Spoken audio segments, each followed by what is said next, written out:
on souhaitait aujourd'hui vraiment avoir cette opportunité de partager avec vous quelques-uns de nos fondamentaux. Donc, deux choses qui sont fondamentales dans la culture Google, c'est la liberté et la transparence.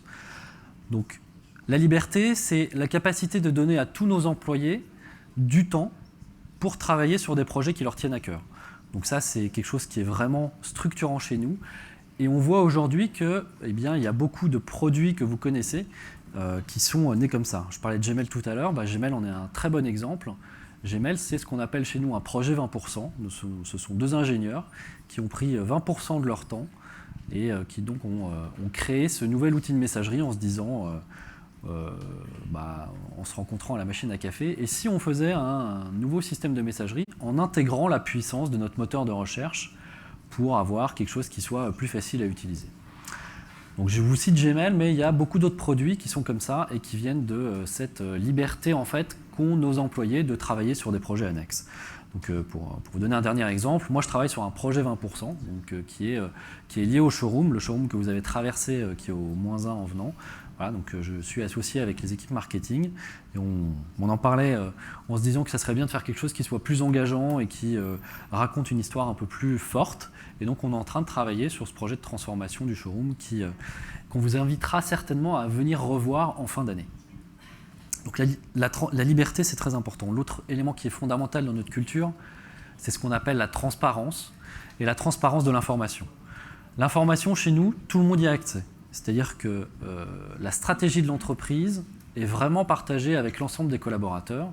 Et ça, c'est quelque chose qui est fondamental pour nous parce qu'il faut que tous nos employés puissent bien comprendre où va l'entreprise et quels sont les axes stratégiques que l'on prend. Donc pour ça, on a plusieurs choses. Donc, ce qu'on appelle le TGIF. Je pense que certains d'entre vous savent ce que ça veut dire, TGIF. Oui? Non? Thanks God It's Friday.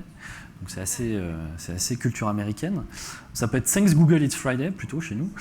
Et globalement, ce que l'on fait, c'est qu'une fois par semaine, on a l'un de nos fondateurs, voire les deux fondateurs. Donc ici, on voit Larry Page et Sergey Brin, plus Patrick Pichette, qui est notre CFO monde.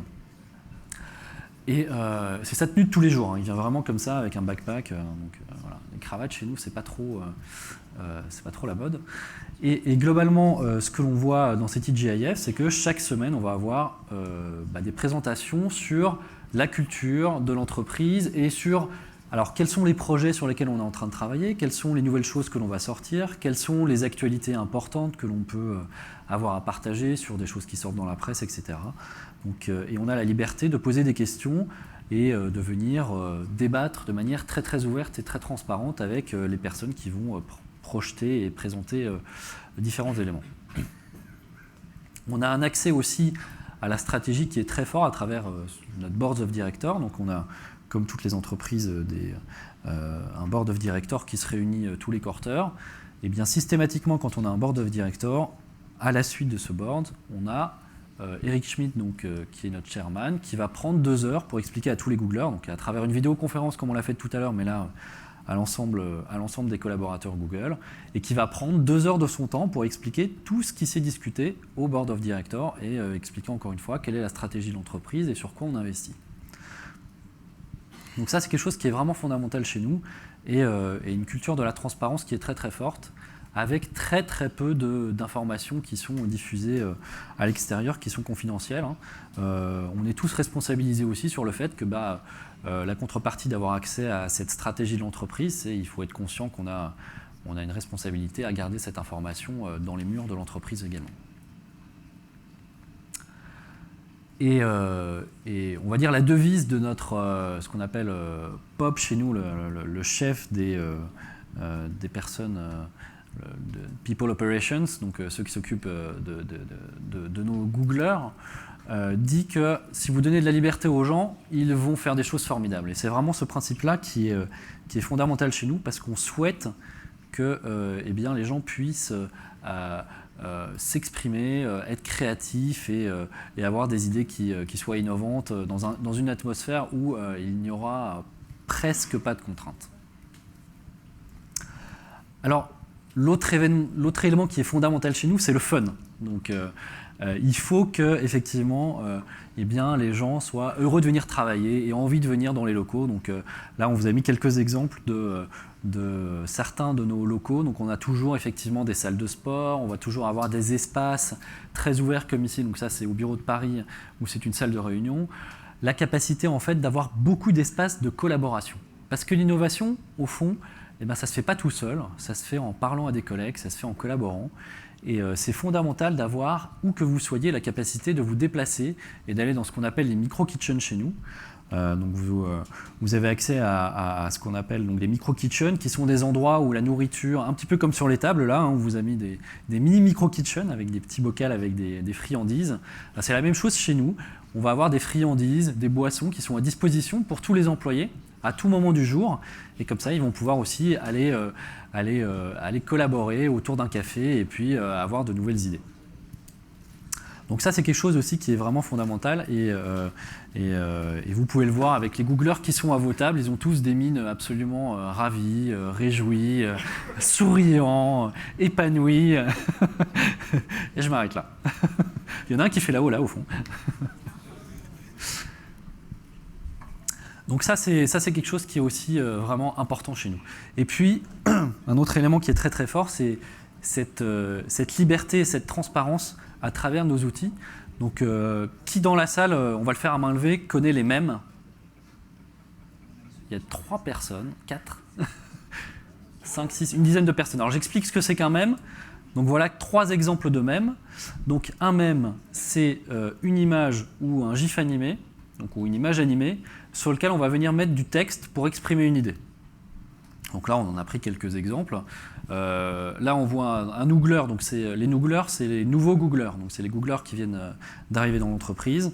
Et comme on a nos outils qui sont très très spécifiques en termes de développement, bah, les premiers launch, donc c'est la première fois qu'un Googler va mettre en production une application, bah, généralement ça se passe comme ça, avec l'avion qui se fait écraser par un 30 tonnes.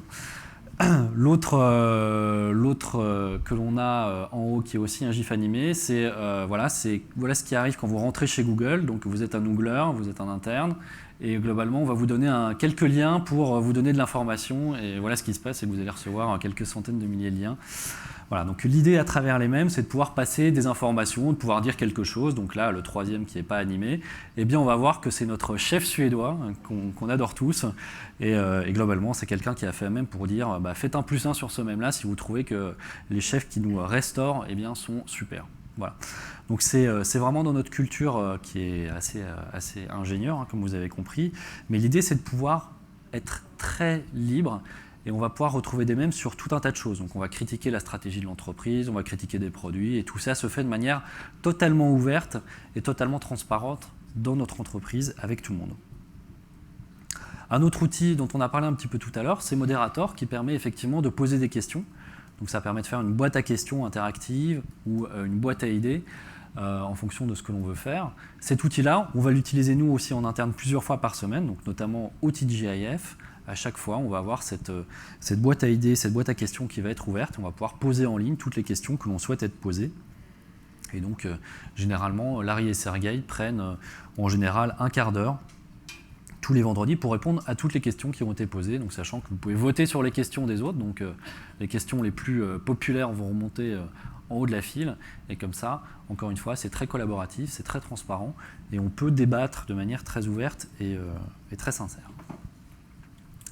Alors, l'autre chose qui est fondamentale dans notre ADN, c'est ce qu'on appelle le moonshot thinking. Donc, globalement, ce qu'on disait tout à l'heure sur la concurrence qui est à un clic, eh bien, ça fait que dans la façon de travailler, il faut toujours pouvoir se dépasser et aller beaucoup plus loin que des petits changements incrémentaux. Et on va jouer une petite vidéo qui va vous montrer ce que c'est que le moonshot thinking.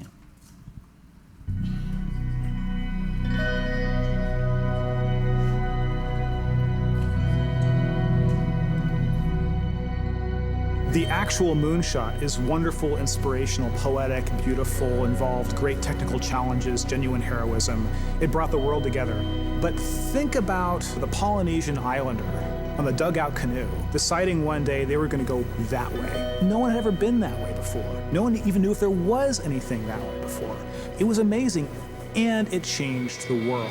People can set their minds to magical, seemingly impossible ideas, and then through science and technology, bring them to reality. And that then sets other people on fire, that other things that look impossible might be accomplishable. Galileo is such a hero, in thinking big, and what he represents to me is both curiosity and wonder that humanity had, that pushed him and drove himself to invent and work on the first telescopes that allowed us to see the moon, and here we are. These aviation pioneers were figuring it out as they went. No one really knew how to build an airplane, right? No one knew how to fly an airplane. It was amazing and crazy and wonderful, and they wanted to explore. Many years ago, the great British explorer George Mallory, who was to die on Mount Everest, was asked why did he want to climb it. He said, because it is there. There's so many challenges in the world, and you can feel daunted by that, and sort of oppressed by that, or you kind of say, how might we think differently about this? Everyone else in the world is working on that next 10%.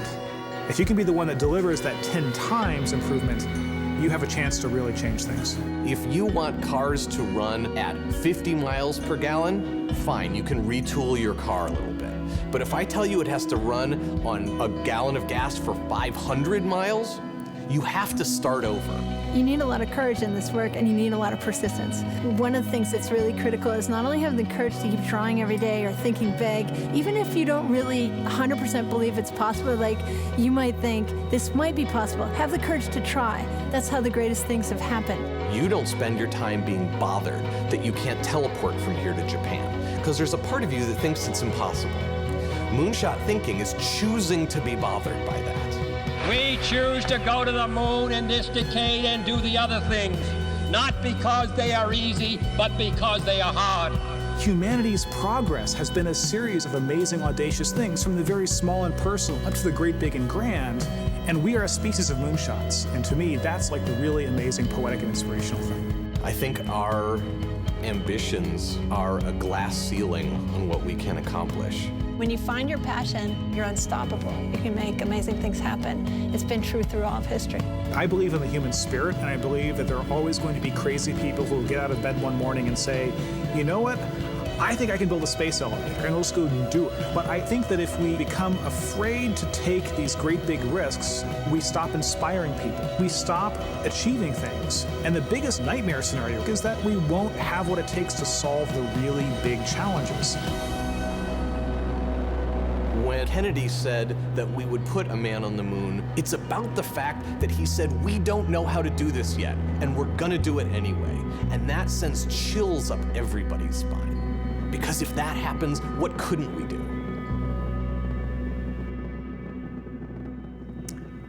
Voilà. Donc le moonshot thinking, c'est vraiment cette façon de penser, de se dire plutôt que de faire des améliorations incrémentales sur nos produits, on essaye de faire 10 fois mieux. On essaye vraiment de changer à chaque fois les choses.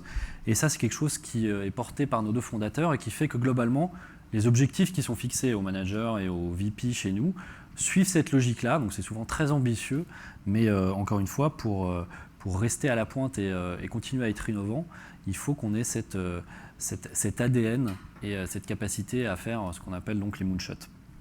Alors ça peut être un peu compliqué de rentrer dans cette logique-là, surtout pour une entreprise, parce que quand on va faire des moonshots, on ne va pas forcément voir tout de suite quels sont les bénéfices que l'on peut en tirer.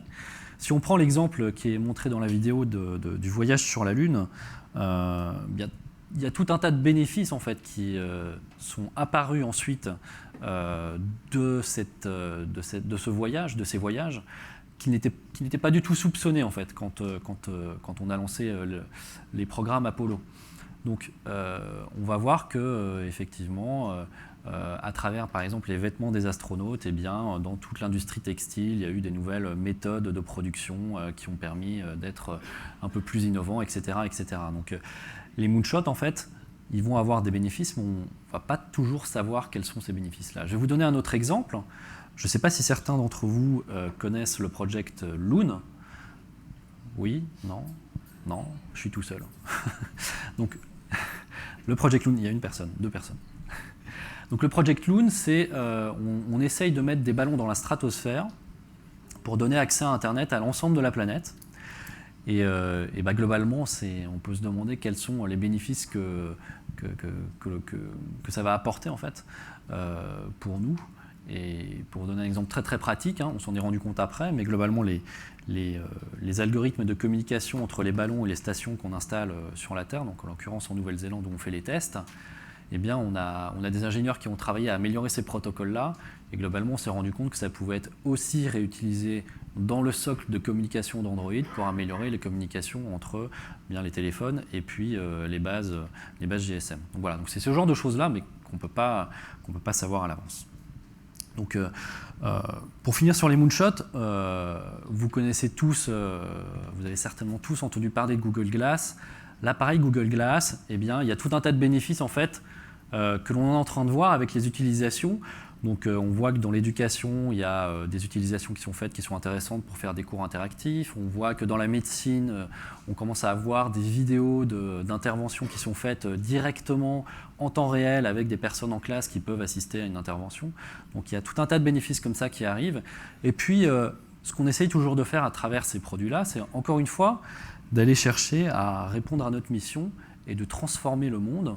Et c'est ce qu'on va vous montrer à travers cette vidéo-là de Glass, où globalement, bien, ce qu'on va essayer de voir, c'est qu'on offre une nouvelle expérience à travers les Google Glass, une nouvelle expérience de je partage des informations, je partage ma vie, je vais pouvoir communiquer avec ma famille.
Voilà, donc Glass vous aide à capturer votre vie d'une façon nouvelle, originale. Voilà.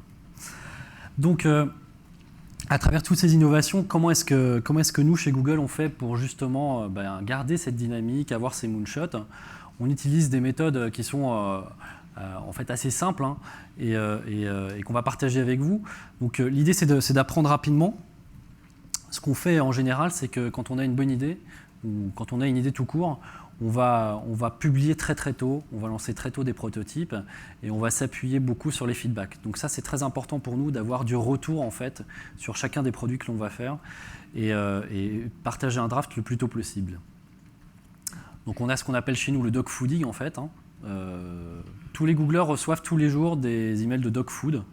où on va avoir des nouvelles fonctionnalités d'un produit qui existe ou de nouveaux produits à tester. Donc on a la capacité en interne déjà d'avoir une base d'utilisateurs de plusieurs dizaines de milliers de personnes qui vont pouvoir tester, expérimenter et donner du feedback. Et derrière tout ça, ce qui est important chez nous, c'est de se dire si ça marche, ça va être viral et ça va s'étendre. Et si ça ne marche pas, eh bien, on va pouvoir passer à autre chose de la manière la plus simple possible, sachant que, encore une fois, la notion d'appartenance, de responsabilité individuelle d'un projet n'existe pas trop chez nous. C'est très vite des choses qui sont d'équipe.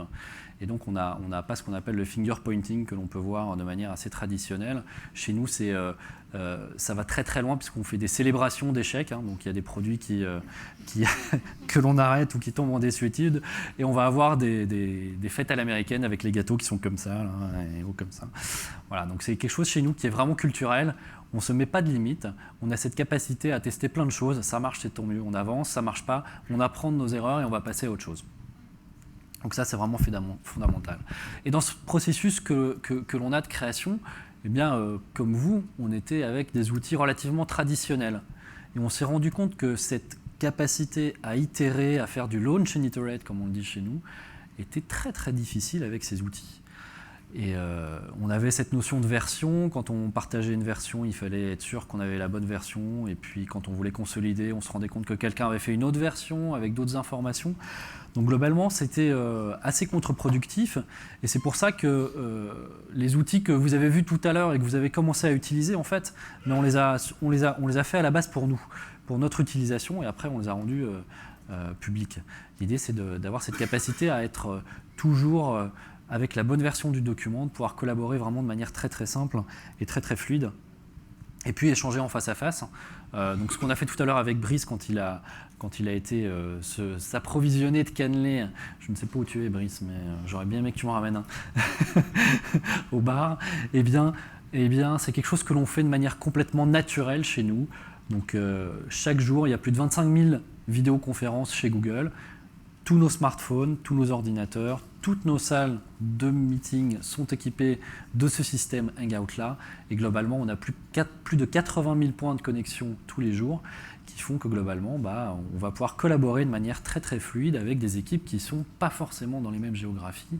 Moi, par exemple, je suis amené à interagir beaucoup avec les États-Unis, avec l'Europe. Et on se retrouve très facilement autour d'une vidéoconférence pour travailler ensemble. L'autre point fondamental dans notre ADN aussi, parce qu'on est sur des services web, c'est l'expérience utilisateur et c'est cette capacité à faire des choses qui soient ergonomiques, qui soient intuitives et qui soient adoptées par les utilisateurs. Encore une fois, un bon produit chez nous, c'est un produit qui va avoir plus d'1 milliard d'utilisateurs, donc aujourd'hui on en a 4. Et pour arriver, ça peut donner le vertige un peu des fois, mais pour arriver à cette masse qui est quand même relativement énorme, on ne peut pas avoir un produit qui va être utilisé par 1 milliard d'utilisateurs s'il n'est pas simple à utiliser, s'il n'est pas ergonomique et si les gens n'y trouvent pas une valeur. Donc c'est un point qui est fondamental chez nous, d'avoir cette capacité à avoir des outils qui soient pertinents et qui soient faciles à utiliser par l'ensemble des gens sur la planète. Et puis la dimension sociale qui est très très forte aussi dans nos outils. On ne l'a pas encore trop vu, mais dans la dernière partie de la démonstration après la pause, vous verrez que l'intégration du social, du réseau social d'entreprise, c'est quelque chose qui est fondamental aussi chez nous pour partager des idées, pour avoir de nouvelles idées, pour pouvoir interagir avec des collègues et monter des projets et collaborer de manière, encore une fois, très fluide et très transparente. Et quels que soient les devices, il me reste 1 minute. Ça tombe bien parce que j'arrive quasiment à la fin. Et encore une fois, quels que soient les devices, donc je suis sur un Mac, je suis sur un Chromebook, je suis sur un PC, je suis sur un Linux, je suis sur un smartphone, je suis sur une tablette, j'ai la même expérience et globalement je peux travailler où que je sois et je peux collaborer où que je sois avec mes collègues. Alors, un petit résumé de ce que l'on vient de dire. Donc, l'innovation, elle est partout. Ce n'est pas simplement une entité qui est en charge de l'innovation chez nous et je pense que c'est une bonne pratique à avoir de se dire que les bonnes idées surtout peuvent venir de partout. Il faut avoir un focus qui est fort sur l'expérience utilisateur, donc sur l'expérience que vont avoir vos clients des services que vous mettez à disposition. Se donner cet objectif-là qui est très ambitieux, mais d'aller chercher des moonshots, d'aller chercher des 10x pour améliorer les choses de manière vraiment beaucoup plus forte que de l'incrémental. avoir une vision sur la technologie, pouvoir prendre des paris et essayer de se dépasser.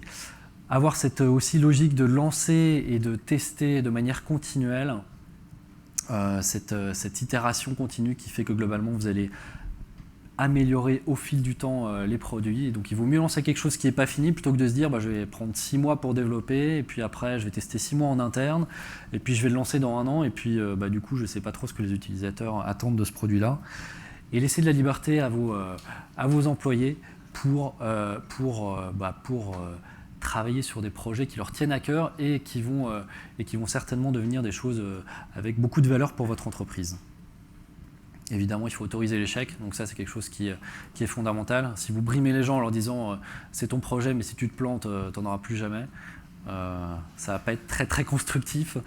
Et puis, encore une fois, la mission. Donc se donner une mission qui est forte et qui va impliquer l'ensemble de nos employés, à laquelle ils vont croire et qui en fait va les motiver pour, encore une fois, être créateurs de valeur. On va voir en fait que le social, je le disais tout à l'heure quand on était dans la keynote, c'est quelque chose qui dans nos outils est vraiment fondamental et qui va se retrouver en fait à toutes les étapes et à toutes les interactions que l'on va pouvoir faire avec ses collègues. Donc là, je suis dans ma boîte Gmail et puis j'ai cette intégration qui me montre des icônes ici pour aller interagir avec mon réseau social. Alors le réseau social, chez nous, il s'appelle Google+, et puis il va nous permettre de faire un certain nombre de choses. Donc là, par exemple, j'ai un événement, et puis dans cet événement, eh bien, j'ai des photos qui ont été prises. Alors là, en fait, c'est les collaborateurs qui sont, c'est mes chers amis Googlers qui sont à chacune des tables, qui en fait ont fait ce qu'on appelle un party mode, donc à travers leur smartphone. Donc encore une fois, on est vraiment sur tout type de device. Ils prennent des photos depuis tout à l'heure, depuis qu'on a commencé l'événement. Ils ont pris des photos de ce qu'ils voyaient sur leur table.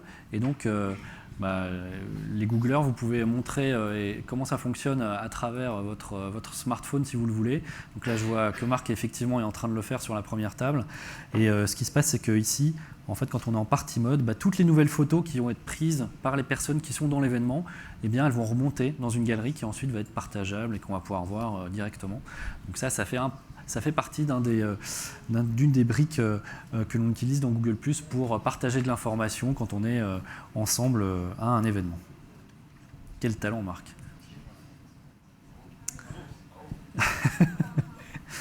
Alors, on va creuser un petit peu l'expérience justement à travers le réseau social. Et le réseau social, il permet de faire des communautés et de partager des idées pour, par exemple, organiser un événement, puisque c'est la thématique que l'on a choisie aujourd'hui. Donc je vais aller sur Google+, et ici, j'ai créé une communauté qui s'appelle Innovation 2014 pour cet événement et qu'on va utiliser pour aller chercher de l'information pour notre séminaire. Donc on a décidé qu'on allait aller à Bali, si ma mémoire est bonne tout à l'heure. On s'est dit ça. Voilà. Et donc on va commencer à travailler là-dessus. Alors là, j'ai ma communauté. La première chose que je vais faire, c'est que je vais aller la customiser et je vais pouvoir la modifier. Je vais choisir une photo qui soit un peu plus sympa que celle-là. Je vais importer une photo de mon ordinateur. Et puis, je crois que je dois avoir effectivement une belle photo d'innovation ici. Hop. Voilà. On va la mettre comme ça. Et ça sera la photo de notre communauté. On est là pour avoir des idées, alors il faut que ça donne envie de phosphorer tout ça. Voilà, j'ai customisé ma communauté. Et puis ce que je vais faire aussi, c'est que dans cette communauté-là, je vais aller rajouter le lien de la carte, juste pour rappel de la carte qu'on a fait tout à l'heure. Donc la carte, elle est ici. Je vais la reprendre. Et puis dans ma communauté, je vais la définir comme lien. Voilà, je vais ajouter un lien. Donc la carte pour l'événement. Hop, avec le lien, ajouter un lien. Voilà. Donc j'ai un lien, je vais pouvoir enregistrer. Voilà, donc j'ai créé une communauté. Pour l'instant, vous n'êtes pas dans cette communauté. Donc j'ai uniquement invité les chefs de table à cette communauté-là. Et je vais pouvoir voir ici que dans la liste des membres, je vais pouvoir définir certaines personnes. Alors je vois qu'il y a des gens qui ont déjà rejoint la communauté. Vous m'avez devancé. Mais donc aujourd'hui, on a 23 membres. Et puis, je vais définir les chefs de table comme étant des modérateurs. Parce que quand on a une communauté et qu'on veut partager des idées, si on le fait de manière très très large, ça peut être bien d'avoir certaines personnes qui vont avoir des droits de modération. Donc les modérateurs, ils vont pouvoir modérer le contenu des posts qui va être fait sur la communauté et éventuellement supprimer ou modifier certaines choses. Donc je vais pouvoir ici définir, par exemple, Anaïs, Floriane, Fabienne. Je suis très galant, je commence par les femmes, évidemment. Julien, tac, comme modérateur. Alors vous allez voir que les modérateurs ensuite, ils vont avoir des petites étoiles sur leur profil qui vont apparaître. Lee, voilà, Thomas. Voilà, donc là j'ai défini quelques personnes qui sont modérateurs. Et puis ce que je vais faire maintenant, c'est que je vais revenir sur la page de ma communauté, c'est que je vais vous inviter dans la communauté. Comme ça, vous allez pouvoir rejoindre la communauté et on va vraiment pouvoir commencer à travailler sur l'organisation de cet événement de manière un peu plus sérieuse. Donc je vais faire inviter d'autres personnes et puis ici je vais simplement aller chercher le cercle que j'ai créé avec tous les comptes de test et je vais dire venez me rejoindre pour organiser notre événement 2015. Envoyer. Donc là ce qui va se passer c'est que vous allez recevoir une notification. Donc sur vos comptes vous allez avoir plusieurs options. Soit vous allez aller dans la partie Gmail et vous allez voir un message qui va vous inviter dans la communauté. Je vais laisser les chefs de table vous aider si vous avez un problème pour trouver la notification. Mais si vous regardez la petite cloche qui se trouve en haut à droite, vous allez également avoir accès aux notifications. Et dans ces notifications, vous allez retrouver une invitation à cette communauté. Donc je vais vous laisser quelques instants avec vos chefs de table pour venir nous rejoindre dans la communauté. Donc je vois que le nombre de membres est en train d'augmenter. J'ai déjà 44 membres, donc effectivement vous êtes en train de nous rejoindre, continuez à le faire. Voilà, donc tous les comptes sont en train de se connecter sur la communauté.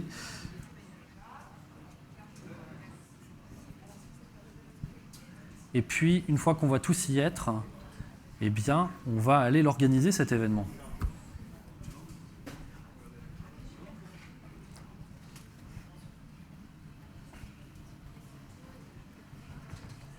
Ah, et je vois qu'il y a des gens qui commencent déjà à poster. Point d'interrogation. Je peux mettre un commentaire. Alors, à un point d'interrogation, je vais répondre avec un point d'exclamation. Voilà. Et donc dans cette communauté-là, on va pouvoir commencer à faire du contenu. Je vais essayer. Hop. Il y a des nouveaux posts qui arrivent. C'est trop cool. Voilà. Je vais rafraîchir pour voir le nombre de membres qui continuent à monter. On est à 76 personnes qui sont dans la communauté, donc c'est parfait. On va commencer la partie collaborative. Je laisserai ensuite les chefs de table, pour ceux qui ne sont pas encore dans la communauté, vous aider. Donc petit message maintenant pour les chefs de table. Dans la communauté, vous pouvez voir que j'ai épinglé un post. Donc ce post-là, dans lequel je partage un document, eh bien, il va rester en haut de la communauté. C'est pour que vous ayez tous accès à ce document-là. Donc si vous cliquez sur le document, en fait, ce que vous allez voir, c'est les activités par groupe de travail. Et donc, j'invite chacun des chefs de table à retrouver son nom et sa thématique. Et ce que vous allez faire ensuite, c'est que avec l'impulsion de vos chefs de table, vous allez aller chercher de l'information sur la thématique qui est attribuée à votre table et vous allez venir poster dans la communauté dans la bonne catégorie. Donc comment est-ce qu'on fait pour poster dans une communauté avec une catégorie? Je vous montre très rapidement. Quand je suis dans la communauté, je clique sur Quoi de neuf pour créer un nouveau post. Je vais faire un post de test. Je peux choisir d'ajouter une photo, une vidéo, un lien, un événement. Et dans A, je vais avoir une liste déroulante avec toutes les thématiques. Donc vous allez voir que certaines personnes vont travailler sur les hôtels, sur la carte postale, sur les visites culturelles. Vous allez choisir votre thématique. Je vois que c'est déjà parti très très fort là-bas. Et puis vous allez pouvoir partager dans la communauté. Donc là, on va vous laisser quelques minutes pour poster sur les différentes thématiques avec vos chefs de table. Et on verra où est-ce que cela va nous mener. Alors, on va continuer. Donc là, on a vu qu'effectivement, on a pu créer une communauté, des thématiques. On a plus de 106 personnes qui sont dans la communauté. On a des dizaines de posts qui ont été faits donc sur l'ensemble des thématiques. ce qu'on va faire maintenant, c'est que moi j'aimerais contacter 3 chefs de table pour avoir leur feedback. Donc comme vous n'êtes pas tous près de moi, ce que je vais faire, c'est que je vais faire un hangout avec l'ensemble des chefs de table. Donc je reprends ce que je faisais tout à l'heure. Et là, je vais effectivement lancer un hangout, mais avec beaucoup plus de personnes. Et je vais directement aller vous interroger mes chers collègues sur différentes tables. Voilà, donc je vous invite à me rejoindre. Donc on va essayer de ne pas faire trop de l'arsène. Formidable. Première arrivée, première servie. Anaïs, on va commencer par toi. Quelle était ta thématique ? Alors, à table 1, on est en charge de trouver des coutumes locales, et à faire et à ne pas faire. D'accord. Et globalement, alors qu'est-ce que vous avez trouvé à faire et à ne pas faire ? On s'est surtout concentré sur ce qu'il ne fallait pas faire. Donc on va pouvoir éviter tous les dangers. Règle numéro 1, parler de drogue dans sa valise. Je pense que c'est un bon conseil. Règle numéro 2, la sélection de la gestuelle, pas montrer quelqu'un du doigt, créer son spectre très mal poli. Également, D'accord. Ok, super. Bon c'est déjà quelques bons indices pour notre voyage à Bali. Je vais passer à la table de Floriane. Floriane. Alors, la numéro 3, va être très beau et très moche.